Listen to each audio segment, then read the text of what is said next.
जय श्री राधे कृष्णा।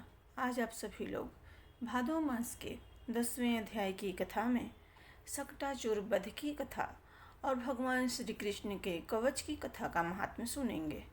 भगवान नारायण कहते हैं, नारद, एक दिन नंद पत्नी यशोदा अपने घर में भूखे बालक गोविंद को गोद में लेकर उन्हें प्रसन्नतापूर्वक स्तन पिला रही थी।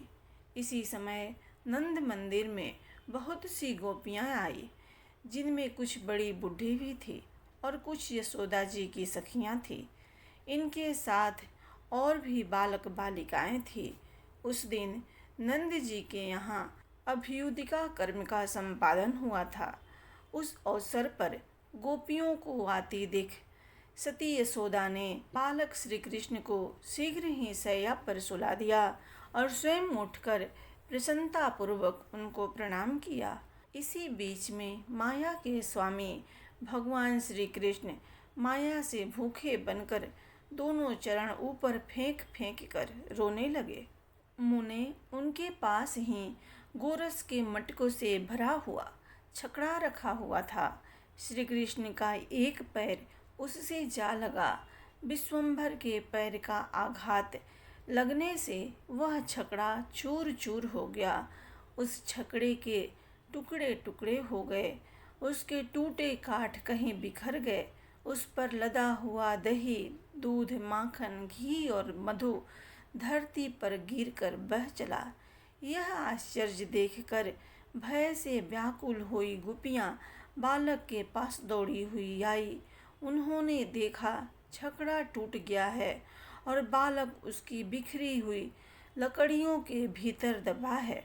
टूटे फूटे मटकों का समूह तथा बहुत सा गोरस भी वहां गिरा दिखाई दिया।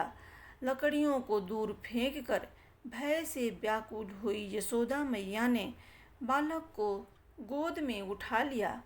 योग माया की कृपा से उसके सारे अंग सुरक्षित थे। वह भय से व्याकुल हो रो रही थी। यशोदा जी ने उस बालक के मुख में स्तन दे दिया और स्वयं शोक से व्याकुल हो फूट फूट कर रोने लगी। गोपों ने वहां खेलते हुए बालकों से पूछा, छकड़ा कैसे टूटा है? इसके टूटने का कोई कारण तो नहीं दिखाई देता है। सहसा यह अद्भुत कांड कैसे घटित हुआ? उनकी बात सुनकर सब बालक बोले, गोपगणों सुनो, अवश्य ही श्री कृष्ण के चरणों का धक्का लगने से यह छकड़ा टूटा है। बालकों की यह बात सुनकर गोप और गोपियां हंसने लगी। उन्हें उनकी बात पर विश्वास नहीं हुआ। वे बोली, बच्चों की बातें सत्य नहीं है। तुरंत ही श्रेष्ठ ब्राह्मण आए और उन्होंने शिशु की रक्षा के लिए स्वस्ति वाचन किया। एक ब्राह्मण ने शिशु के शरीर पर हाथ रखकर कवच पढ़ा। विप्रवर, वह समस्त शुभ लक्षणों से युक्त कवच मैं तुम्हें बता रहा हूँ। यह वही कवच है जिसे पूर्व काल में श्री विष्णु के नाभि कमल पर विराजमान ब्रह्मा जी को भगवती योग माया ने दिया था। उस जल में शयन करने वाले त्रिलोकीनाथ विष्णु जल के भीतर नींद ले रहे थे और ब्रह्मा जी मधु कैटभ के भय से डरकर योग निद्रा की स्तुति कर रहे थे। उसी अवसर पर योग निद्रा ने उन्हें कवच का उपदेश दिया था। योग निद्रा बोली, ब्राह्मण, तुम अपना भय दूर करो। जगतपते, जहाँ श्री हरि विराजमान हैं और मैं मौजूद हूँ, वहाँ तुम्हें भय किस बात का है? तुम यहाँ सुखपूर्वक रहो। श्री हरि तुम्हारे मुख की रक्षा करें। मधुसूदन मस्तक की, श्री कृष्ण दोनों नेत्रों की तथा राधिकापति नासिका की रक्षा करें। माधव दोनों कानों की, कंठ की और कपाल की रक्षा करें। कपोल की गोविंद और केशों की स्वयं केशव रक्षा करें। हर्षी केश, अधर ओष्ठ की, गदा गज्र दंत पक्ते की, रासेश्वर रसना की और भगवान बामन तालु की रक्षा करें। मुकुंद तुम्हारे वक्षस्थल की रक्षा करें। दैत्य सूदन उदर का पालन करें। जनार्दन नाभि की और विष्णु तुम्हारी ढोंढी की रक्षा करें। पुरुषोत्तम तुम्हारे दोनों नितंबों और गुह भाग्य की रक्षा करें। भगवान जानिकेश्वर तुम्हारे युगल जानुओं की रक्षा करें। नृसिंह सर्वत्र संकट में दोनों हाथों की और कमलोद्भव वराह तुम्हारे दोनों चरणों की रक्षा करें। ऊपर नारायण और नीचे कमलापति तुम्हारी रक्षा करें। पूर्व दिशा में गोपाल तुम्हारा पालन करें। अग्नि कोण में 10 मुख हंता श्री राम तुम्हारी रक्षा करें। दक्षिण दिशा में बनमाली, नेतृत्व कोण में वैकुंठ तथा पश्चिम दिशा में सतपुरुषों की रक्षा करने वाले स्वयं वासुदेव तुम्हारा पालन करें।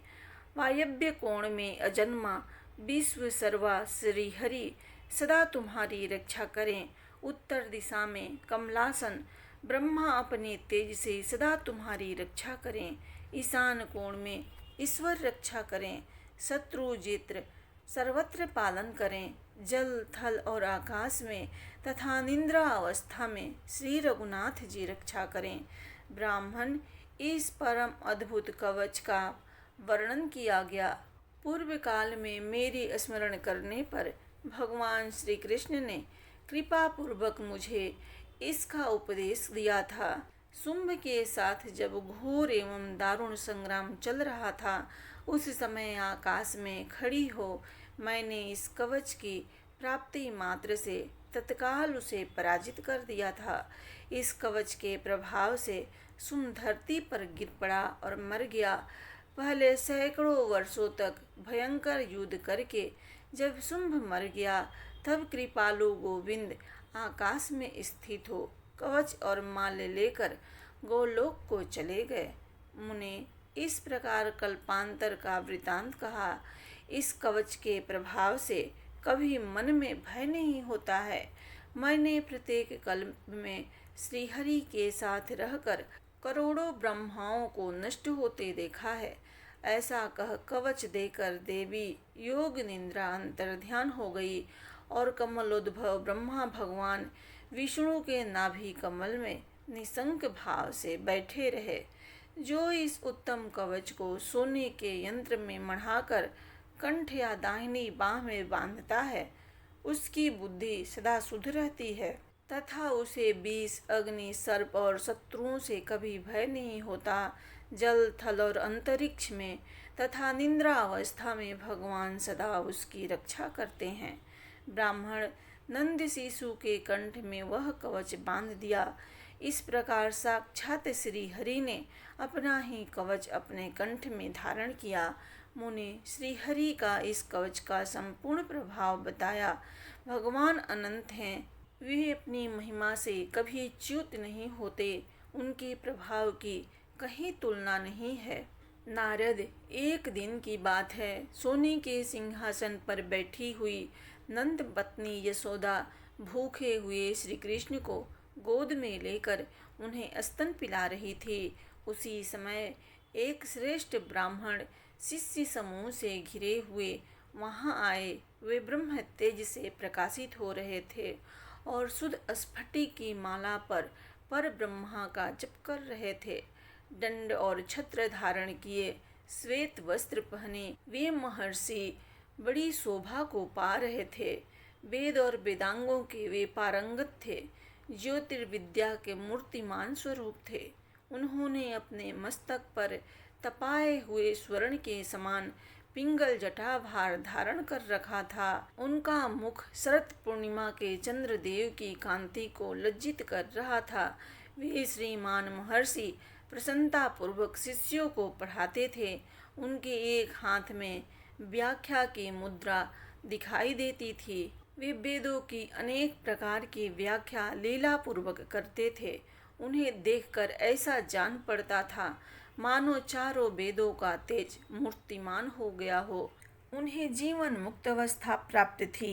वे सिद्धों के स्वामी, सर्वज्ञ और सर्वदर्शी थे। उन्हें देखकर यशोदा मैया खड़ी हो गई।